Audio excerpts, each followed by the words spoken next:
Hello friends, good morning. Welcome back to my channel Niru lifestyle.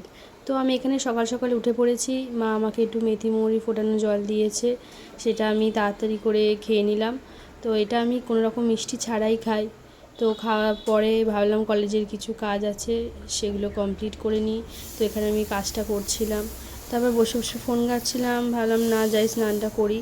তো স্নান সেরে আমি চলে এসেছি। আসার পরে এই ক্রিমটা লাগিয়ে নিলাম। এই ক্রিমটা আমার এত ভালো লাগে, তোমাদেরকে কি বলবো। মুখটা খুব সফট থাকে। তারপর আর কি এই রোজকার সেই একই ভেসলিন, যেটা আমি সারা বছর ব্যবহার করি, কোথাও বেরোলে অন্য কিছু ব্যবহার করি। আর এটা লাগিয়ে নেওয়ার পরে একটু পুজো টুজো দিয়ে সেরে নিলাম। তার আগে আমি একটু ক্যামেরার সামনে একটু ঢং করে নিলাম, তোমরা দেখতেই পাচ্ছ।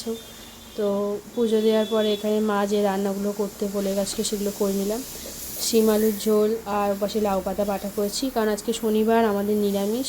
তো ভিডিওটা এখানেই শেষ করছি। তোমরা লাইক কমেন্ট করে জানাবে কেমন হয়েছে এটা।